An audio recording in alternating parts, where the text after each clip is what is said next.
The sky was getting dark, and a light drizzle covered the small street where David lived.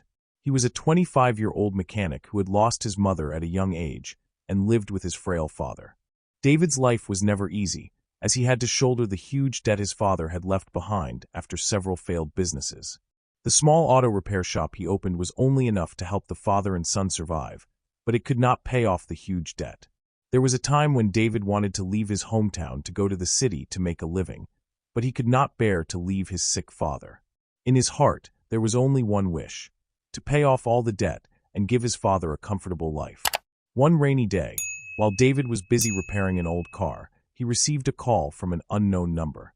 On the other end of the line was the voice of an elderly but strong woman. "David, I am Mrs. Thompson. I have something important to discuss with you. Meet me at Minchow Coffee Shop at 7 p.m. tonight." David was stunned. He had never heard of this name before. How did she know him? And more importantly, why did she want to meet him? Although he was a little hesitant, curiosity made David decide to go to the coffee shop. When he arrived, he couldn't help but be surprised. In front of him stood a 74-year-old woman, her hair neatly tied up, her face full of the rough features of someone who had worked in the business world. She wore an elegant dress and simple but luxurious jewelry. Mrs. Thompson looked at David, gave a slight smile, and got straight to the point. "Do you want to pay off your father's debt? Do you want to change your life?"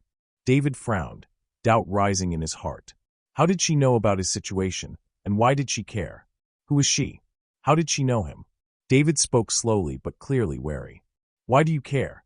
Mrs. Thompson gently sipped her tea, her eyes flashing with mystery. "I have my ways. The important thing is that I can help you get out of debt, but you have to accept one condition." David clenched his fist, his intuition telling him that something was not right. "What condition?" he asked, his voice full of caution. Mrs. Thompson looked straight into David's eyes, slowly speaking each word. "I want you to marry me, just on paper. I need a legal husband." David was so surprised that he almost dropped his coffee cup. "Are you kidding? I'm only old enough to be your grandchild." But Mrs. Thompson remained calm. "I'm not kidding. I need a young, unattached husband, and you are the best choice. I don't need love or care. I just need a legal marriage to achieve a personal goal. You just need to be my husband in name only, live with me until I die. In return, I will pay off your father's debt, take care of your future, and when I die, my property will belong to you." The offer was too strange. David was not a greedy man, but he knew that this was the only chance to free his father from debt. Yet, at the same time, there was something in Mrs. Thompson's words that he could not completely trust. Was this just a legal marriage, or was there some secret behind it? After a night of thinking, David still couldn't make a decision. In his mind, the questions kept repeating. Why did Mrs. Thompson choose him? Did she really just want a legal marriage, or was there something else? But thinking about his father, who was living in misery due to debt, David had no other choice. The next morning, he picked up the phone and called Mrs. Thompson. "Are you sure you will pay off all the debt for me and my father?" On the other end of the line, Mrs. Thompson kept her voice calm, without any wavering. "I never break a promise. As soon as we sign the marriage certificate, all your debts will disappear. And not only that, I also worry about your future." Those words were like a double-edged sword, both attractive and scary. Finally, David gritted his teeth, trying to ignore the doubts in his heart. "Okay, I agree." A few days later, the strangest wedding in the area took place. There was no grand party, no large gathering of relatives, just a simple ceremony at Mrs. Thompson's villa. The attendees were only a few of her confidants, a few of her military friends, and some of the housekeepers. As soon as the news of this marriage spread, the village began to gossip. "The guy who married Mrs. Thompson is so rich. It must be because of money. She's over 70 years old, and he is only 25. This is strange. He must have agreed to marry to pay off his father's debt." Rumors and gossip seemed to be everywhere. Some laughed, some jeered, but David ignored them all. For him, this wedding was not about love, but simply an exchange. He exchanged his freedom to save his father. After the ceremony, when everyone gradually left, Mrs. Thompson turned to David, giving him a meaningful smile. "You don't need to show your displeasure. Just live here, and you will understand my true purpose." This sentence made David feel uneasy. Even though he had accepted this marriage, he still could not dispel the feeling of insecurity that was growing in his heart. The very next morning, David officially moved into Mrs. Thompson's villa. From a small, shabby house in a poor neighborhood, he now entered a large, fully furnished, splendid place, like in a movie. His first feeling was not excitement, but resistance. The villa was so large, but it was extremely quiet, without the warm, wild laughter of a family, without the bustle of a normal house. David noticed that there were only 3 servants in the villa, but they were extremely quiet. They only appeared when there was work to do, finished, and then quietly disappeared. Mrs. Thompson was not any friendlier. Even though they were legally married, she always kept a certain distance. They only met at meals, while Mrs. Thompson spent most of her time in her office or somewhere unknown to her husband. One evening, while they were together, David decided to speak up. "Mrs. Thompson, why are there so few people in this house? Don't you have any children or grandchildren?" Mrs. Thompson put her chopsticks down on the table and looked at David with cold eyes. "I live alone. Everyone in my family is gone. You just need to do your part. Don't worry too much." That answer made David shiver a little. She said everyone in the family was gone. Was it a coincidence, or was there something she was hiding? 3 days after the wedding, while David was fumbling around in the living room, Mrs. Thompson suddenly called him into her office. On the table was a thick stack of documents. "Sign here," she said sternly. David picked up the papers and looked at them. It was a document related to property and some debts. Immediately, he felt something was wrong. "Wait, what is this? Why does it have to do with me?" Mrs. Thompson calmly replied, "You don't have to worry. It's just legalizing everything. It's a condition from the beginning. Did you forget?" David hesitated. He was not a legal expert, but signing a document without reading it carefully seemed dangerous. When he looked up, he saw that her eyes were colder than ever. It was as if she were testing him, as if refusing would have dire consequences. A feeling of suffocation filled the room. David sighed. Finally, he signed it, not knowing that he had just stepped into a giant trap. David sat silently in his bedroom, his hand clutching the pen, his heart pounding. He had just signed the papers that Mrs. Thompson had given him, but he felt uneasy. It felt as if he had just sold his soul to the devil. The large villa was still eerily silent. The clock on the wall ticked loudly in the empty space. David looked out the window. The sky was pitch black, and a cold wind blew into the room, making him shiver. The next morning, when David went down to the dining room, Mrs. Thompson was sitting there, slowly enjoying a cup of tea. The atmosphere between them was still as cold as usual. But today, Mrs. Thompson took the initiative to speak up. "You've signed the papers. You're officially a part of this life now. Enjoy it." David looked at her in surprise. "What do you mean by that?" Mrs. Thompson smiled faintly, did not answer immediately, but put the teacup down on the table. Her eyes looked straight at him meaningfully. "Have you ever wondered why I chose you out of hundreds, thousands of people out there? Why did I want you to be my husband?" That question suddenly made David feel uneasy. Didn't she just want someone to keep her company? He asked again. "Yes, but not entirely," she spoke calmly but coldly. David felt a chill down his spine. Mrs. Thompson continued, "Your father was once a very good man, but also a man who caused a lot of suffering to others. Did you know that?" Hearing his father's name, David was startled. "What are you saying?" "My father, even though his business failed, never hurt anyone." Mrs. Thompson smiled slightly, but her eyes were as sharp as knives. "Then you don't know the whole truth." After that sentence, she stood up and left the table, leaving David with a series of questions swirling in his mind.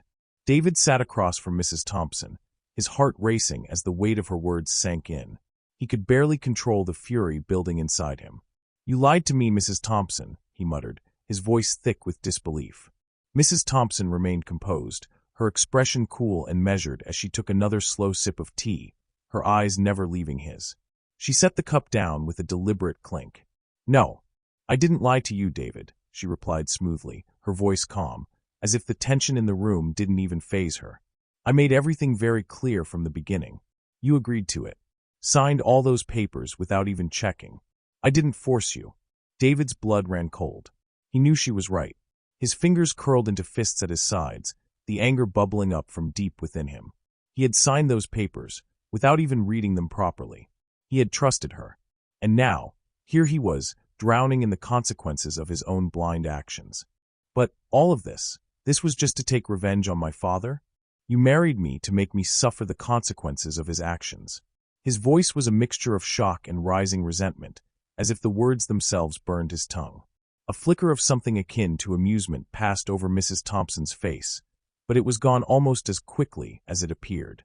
She leaned back in her chair, a faint smile playing on her lips, as if the very question David had asked was one she had been expecting. "Not just that," she said slowly, her voice cold and deliberate. "I want you to feel what I went through. I want you to understand what it means to lose everything, what it means to be betrayed, what it means to be cornered, with no one to help you." David recoiled, her words hitting him like a slap across the face. He swallowed hard, trying to steady himself. This wasn't just a simple business deal.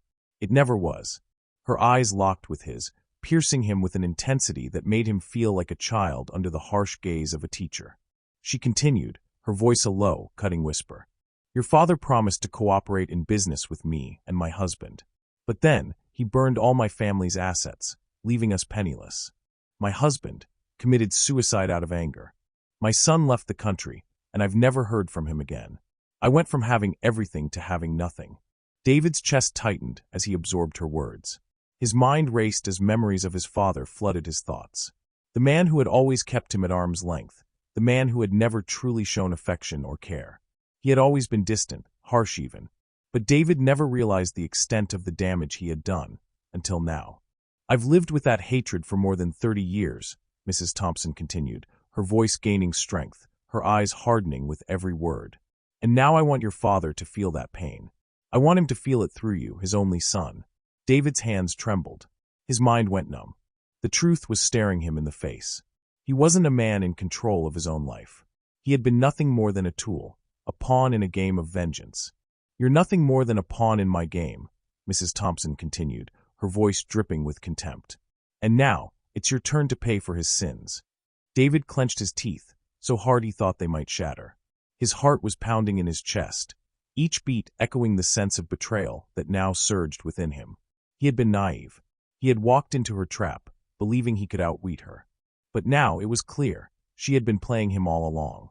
His eyes flickered to the papers on the table, the documents he had signed without a second thought. The weight of his mistake hit him like a freight train. He had no idea what was in those papers.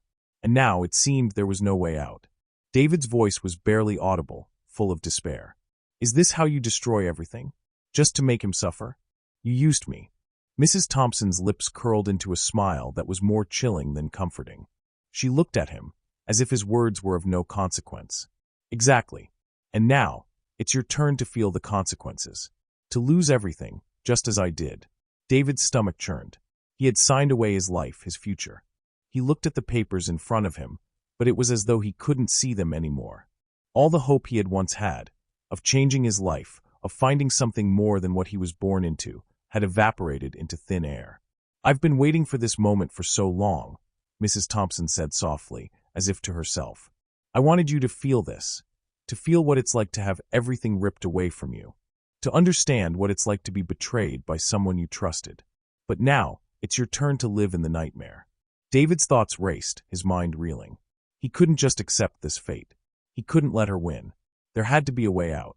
He needed to find a way to fight back. "Madam," he said, his voice strained, "are you really going to make me shoulder all this debt? All of this. This is on me." Mrs. Thompson shrugged, a nonchalant gesture that seemed to mock him. "I didn't force you to do anything. It's all in black and white. You signed it. Now, you can only blame yourself." David's despair deepened. He felt trapped. His entire world was crumbling around him, and there was nothing he could do to stop it. The days of wealth and privilege seemed like a distant dream. What had he hoped for? To be free? To make something of himself? He had signed away everything, and now it was all slipping through his fingers. He sank into a chair, defeated. He remembered the days before, the hope he had felt when he married her, the dream of changing his life. But now, that dream was a cruel joke. His assets, his home, his money, meant nothing to her. She had everything she wanted. "You can take all my assets," he whispered, the words feeling hollow. "But I won't let you ruin my life. Not this way." Mrs. Thompson chuckled softly, her voice icy and distant. "You think I need your property? I have everything I want now. Just seeing you suffer like I did, that's all I need." David's mind whirled. The bitterness and anger inside him grew, but he knew he couldn't stay here much longer. He needed to escape. to find a way to expose her, to prove that he had been deceived. That night, as the darkness closed in around him, David quietly slipped out of the villa. He couldn't just sit there and wait to be destroyed. He had to find a way to prove that Mrs. Thompson had set him up, to expose the fraud she had orchestrated. He thought of Luan, a lawyer friend of his who could help him. Luan was the only one who could help him figure out if the papers he had signed were even legal. If there was a loophole, a way out, it was Luan who would find it. David rushed to Luan's office, his mind racing with thoughts of what he might find. Luan listened intently as David explained the situation. The lawyer frowned, processing the information before he spoke. "Sounds like you really fell into her trap," Luan said slowly, the gravity of the situation settling in. "But think, do you remember anything unusual about the papers you signed?" David thought hard, his brow furrowing. Then, a flash of memory struck him.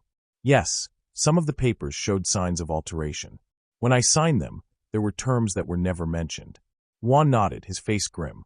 "That's the key. If you have proof that she changed the documents after you signed, you can sue her for fraud." David's pulse quickened. "But how can I find proof?" Luan thought for a moment, his eyes narrowing. "Can you check the surveillance footage from the villa? If there's a recording of when you signed, we could compare it with the current documents. That could be the evidence you need." David knew that this was his only chance. He returned to the villa that night, sneaking into Mrs. Thompson's office where the computer system stored the surveillance footage. His hands were shaking as he accessed the data. His heart raced as he searched for the footage of himself signing the documents. After what felt like an eternity, he found it. A video recording of himself, sitting at the desk, signing the papers. But as the video played out, his stomach dropped. After he signed the papers, Mrs. Thompson appeared, replacing them with a new set of documents. She had swapped the papers right under his nose. David couldn't believe what he was seeing. His grip on the mouse tightened as his heart pounded in his chest. Just then, a cold voice interrupted his thoughts. "I knew you'd do this, David." He spun around, his blood turning to ice. Mrs. Thompson stood in the doorway, her eyes cold, her expression devoid of emotion. "You think you can expose me with this?" she asked, her voice devoid of fear. "You think you can get rid of me that easily?" David felt the weight of her words sink in. She had always been steps ahead. And now, he realized, she wasn't done with him yet. As David stood there, the footage still playing on the screen, he felt an overwhelming sense of clarity wash over him. Mrs. Thompson's words echoed in his mind, but they no longer held the same power over him. She had underestimated him. All these years of manipulation, all her carefully crafted plans, it was clear now, she had made one fatal mistake. She had never truly considered that David might find the strength to fight back. With a renewed sense of determination, David looked at Mrs. Thompson. There was no fear in his eyes anymore, no doubt. For the first time in this entire ordeal, he wasn't just a pawn. He was in control.